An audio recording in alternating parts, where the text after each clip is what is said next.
Hello everyone and welcome to our next topic that presents the project Survey on Innovative Teaching Practices that was developed recently at our faculty, Solvay Brussels School. And here is our plan for today. First, we are going to share some general information about the project. Then we will explore the type of questions we asked and how we analyzed our data. We will also share with you some interesting results we obtained from the survey. And finally, we will present you our action plan that will be the next stage of our project. So first, let's present some general details of the project as an introduction. This initiative was conducted in collaboration between Quality and Accreditation Unit in our faculty and Solvay Pedagogical Support Office. The main objective of our project was to gain a better understanding of teaching and assessment practices within two target groups, our faculty as well as other international institutions. The short survey was prepared using Google Forms, and it aimed to gather insights from anyone with teaching responsibilities in higher education. The questionnaire was distributed both internally and externally from November to December 2024 to provide a comparative perspective with other higher education institutions from abroad. The questionnaire was promoted through various networks and communication channels within the institution and to external respondents.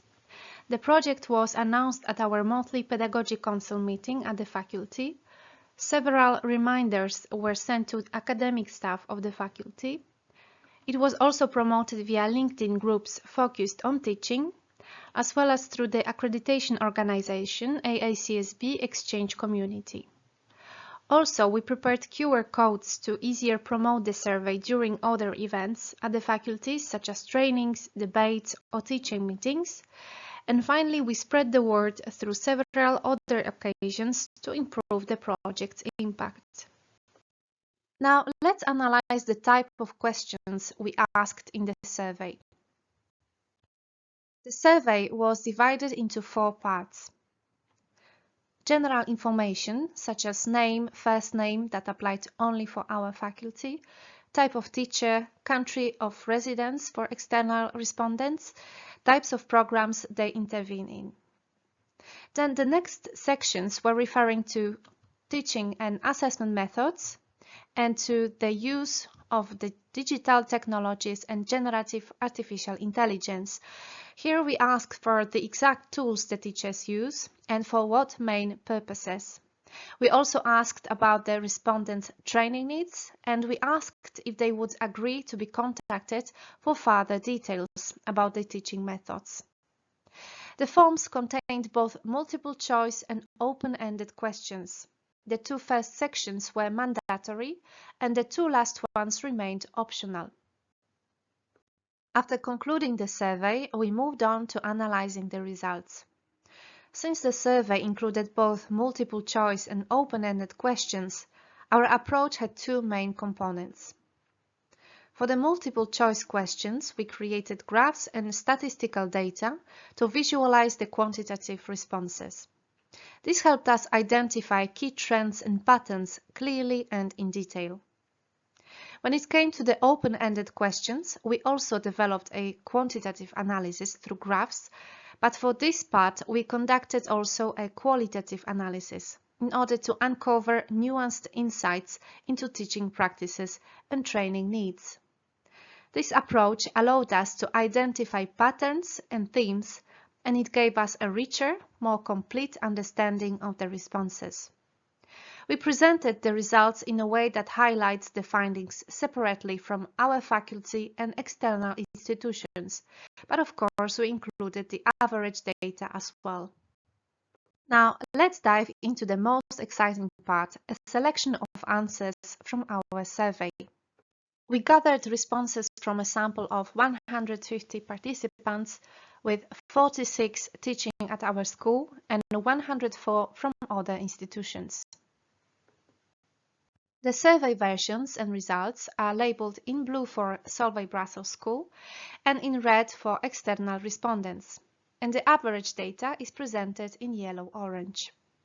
Regarding the program teaching involvement, as you can see, the vast majority of respondents teach in bachelor's program, 73%, and initial master's program, 52%, which significantly impacts the teaching methods due to the large number of students in these programs. We note a much higher proportion of people teaching in continuing education programs outside the faculty, which certainly has an impact on results for this group as well. Our respondents come mainly from Europe and North America, with 35% coming from Belgium, followed by the United States, Netherlands and Canada, giving the survey an international character. Many other countries from all continents are represented as well, notably in Asia and the Pacific, as well as the Middle East, Africa, Australia and South America. There were 150 responses for each of 2 questions regarding the use of teaching and assessment methods.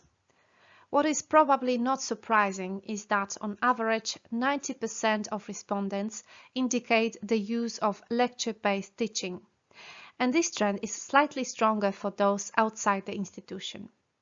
This is partly due to the large groups of students in bachelor's programs where 3/4 of the teachers are involved, and many times alternative methods will require a significant didactic investment.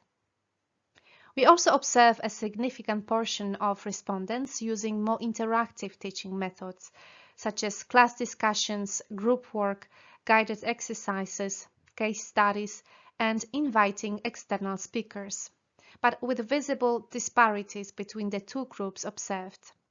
These disparities probably stem from the low representation of our faculty respondents teaching in continuing education programs, where classes typically count around 30 students. Then about 1/3 of respondents on average use subject-specific software, show video clips during their classes, introduce hybrid learning, simulations, interactive pedagogy, flipped classroom and distance learning. Finally, the use of business or serious games, laboratories seem less widespread, and the use of MOOCs, that is, massive open online courses, stays marginal. In terms of assessment methods, the most commonly used method to evaluate students remains written exam, 83% of respondents on average, followed by group work, 74% on average. There are significant disparities between our faculty teachers and those outside the institution regarding individual work, student presentations, class participation, and continuous assessment. Again, that might be explained by the low representation of our school respondents teaching in continuing education programs, where classes are much less numerous. Due to their complexity and the time required, oral exams, 22%, seem reserved for smaller groups than bachelor's programs. Finally, some different practices were mentioned, such as workshops and in-class projects, online self-assessment, open book exams, reflective journals, and authentic assessment. Regarding the question, do you use digital technologies in your courses? An average of 86%, so a large majority, reported integrating these tools. Concerning the exact digital technologies used in educational practices, on average, the highest usage rate is for online learning platforms like Moodle and Blackboard, 86% on average, with a higher adoption rate outside the school. The results for this question show significant disparities between respondents from the school and those outside, particularly with the adoption of technologies such as collaborative tools like Teams and Zoom, generative AI tools, and document sharing and data storage platforms. 65% indicated the use of artificial intelligence tools, 56% mentions using specialized software like statistical software or programming environment. Tools such as WooClub and Mentimeter serve to improve interactivity in the course for 38% of respondents. Other tools such as Slack for project management or Easecast for sharing videos are occasionally mentioned, alongside with live experiments and simple hand-raising interactions. Now, regarding the usage of artificial intelligence tools, ChatGPT seems to win the game, as 95% of respondents indicated this particular large language model. Also, 46% answers chose Copilot from Microsoft. Respondents outside the faculty seem to use generative AI more often. They indicated as well all the selection of tools such as Claude, Perplexity, or Grammarly, to mention a few examples. To refine the understanding of AI usage practices by teachers, we asked two complementary questions. If you use generative AI, for what purposes? And describe more precisely your use of generative AI in your teaching. For the first question, 3 answers were provided with the option to add more. To create or improve my course content or materials or exams, that option seems to be the most popular, with 78% of respondents choosing this option. Then, to confront students with AI and/or improve their own work or learning process. And the third option, that is to enrich or complement the lecture. Other specific uses of AI were mentioned, including using AI as a personal tutor to assist students in their self-study, teaching students how to use those tools in an ethical manner, encouraging students to develop a critical perspective on AI outputs, also teaching about Gen AI, about prompt engineering, or finally using these tools to create simulations. To conclude the part about AI, let's see a selection of some inspiring teachers' quotes chosen from the survey. I use Gen AI for students to bring their ideas to life, but not to generate their ideas. It is a tool to enhance their learning and not replace the hard work of research, distillation of information, generation of ideas, and critical thinking. I play with Gen AI and encourage my students to play together with me, so we can learn together how effective it is. And the last quote goes even farther. I use the course material at hand as a vehicle to teach AI, because that's the key to students' future success rather than content knowledge, which seems to go much beyond traditional way of thinking about the role of formal education. Regarding the question about training needs, our survey focused exclusively on our faculty teachers and highlighted 3 key areas of demand. The most frequently mentioned need was definitely for training on AI tools and their application in education. This includes evaluating and supervising student work using AI. There is a strong demand for more regulatory guidelines on how to respond to questions about AI usage and how to assess work that incorporates AI. The second major area of demand is for training on digital tools that can improve teaching practices. This includes creating educational videos and using digital tools for evaluation purposes. The third most popular need is for methods to increase interactivity in courses, especially those with large groups of students. Teachers are visibly looking for ways to make their classes more engaging. Finally, for the last question, as you can see, 1/3 of the respondents and half for our faculty agreed to be contacted and share their expertise in detail. As a conclusion, we can say that this report highlights the growing importance of digital technologies and artificial intelligence in teaching practices. Teachers express a significant need for continuous training to effectively integrate these tools into their teaching and assessment methods. The results also suggest a strong willingness to share best practices and collaborate to improve teaching quality. Recommendations include developing practical guides, organizing varied training sessions, and improving technical support to facilitate the adoption of new technologies. We are currently at the sharing the results stage of our project. Our goal is to promote our findings not only among faculty members but also to a broader audience.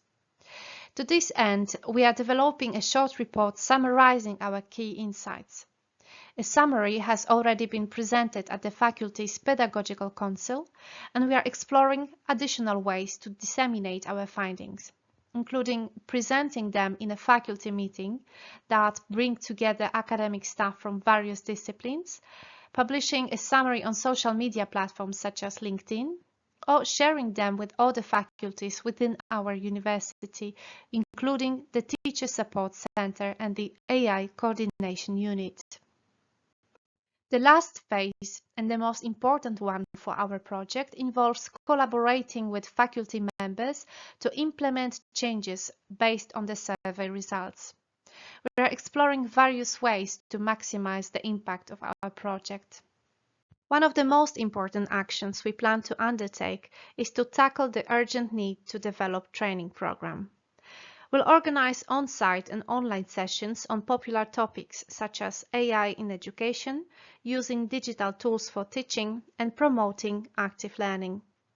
We plan to encourage interactive teaching methods such as class discussions, group work, case studies, and invite experts in relevant fields such as artificial intelligence.